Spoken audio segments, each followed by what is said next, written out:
Sa pangingisda sila ay binuhay ng kanyang tatay. At ngayon, eto na rin ang pinagkakakitaan niya para matustusan ang pangangailangan ng pamilya. Siya si Tatay Rodrigo Corrales, isang mangingisda mula rito sa Navotas. Sa ilang taon na pamamalaot sa dagat, marami na siyang hinarap na alon at hamon. Pero patuloy lang si Tatay Rodrigo. Paano nga ba sinasabayan ni Tatay Rodrigo ang agos ng buhay? Alamin natin dito sa KKB Kwentong Kabarangay.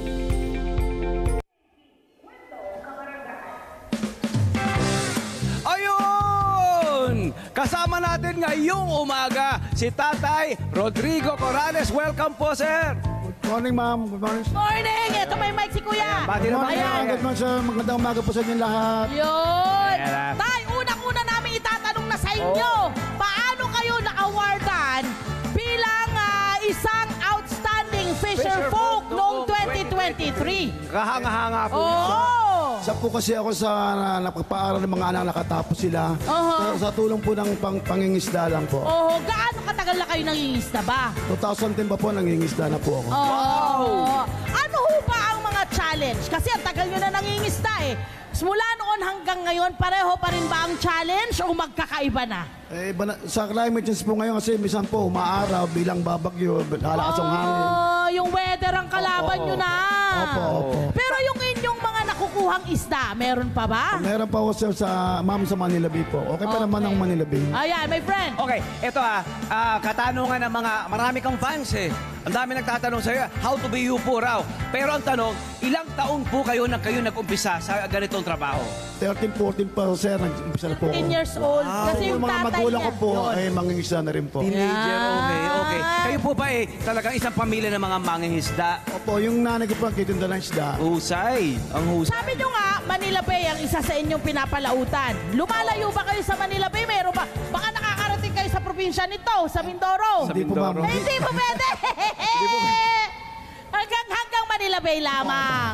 At kumusta yung huli ng Manila Bay? Ano ba yung mga nahuhuling isda riyan? Gusto na yung malaman. Mga limasag po, mga Uy! isdang mga sariwa, Oho. mga mukha ng asa-asa, Oho, sarap. sugo. Uy, my friend.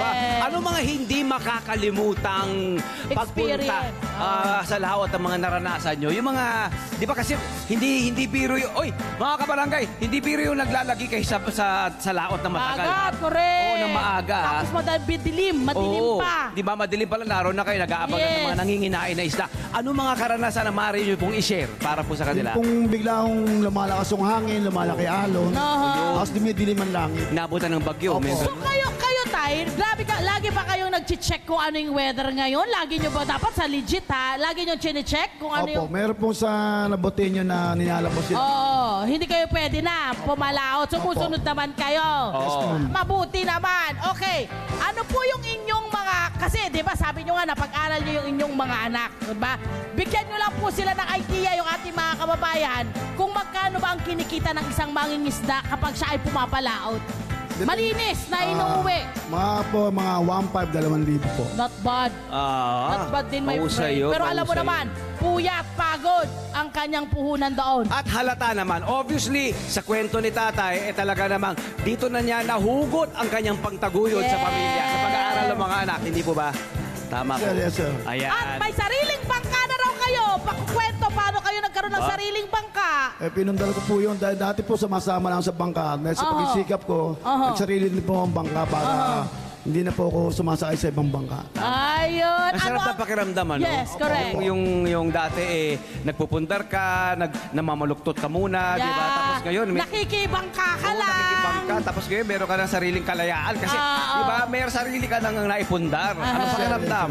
Masaya po dahil yung paghulang ko, nakita ko sa... Yun. At kayo po ay isang responsableng ama. Yun ang pinaka-beautiful Yes, ma'am. doon. Nako, napaka-yaman ng kanilang pamilya dahil meron po silang responsableng tatay. Ano po ang inyong mensahe sa mga anak mo? Anong mensahe mo? Maging mabuti na siyang bata hanggang sa kanilang pamilya Yun. para mataguyod nilang magandang kinabukasan sa kanilang mga anak. Sana makuha nila yung pagiging responsable ninyo, ano? Yes, pag tama. nagkaroon na sila ng sariling pamilya. Kahit masaya ba maging mangingisda? Masayang mahirap po. Masayang mahirap. Pag sinabi mo masayang mahirap, anong ibig sabihin po? Yung masaya dahil maraming huli, mahirap naman pagkapuyat ka, gutom ka pa. Totoo naman. Tsaka alam mo, my friend, dapat yung ating mga tayo na mga mahilig sa isda na namimili tayo, abay, kailangan natin i-appreciate yan. Huwag nating sayangin, kainit natin para talagang masulit yung pinaghirapan ng ating Diba, mga madali ka. Hello po mga Kanet 25! Si Kuya Tony Pet po ito mula sa Love, Tony Pet and Everything. For more Love, Tony Pet and Everything updates, just click on our subscribe button and follow us on our Net25 social media pages at Net25 TV and at Net25 Entertainment Facebook. Magkita-kita po tayo!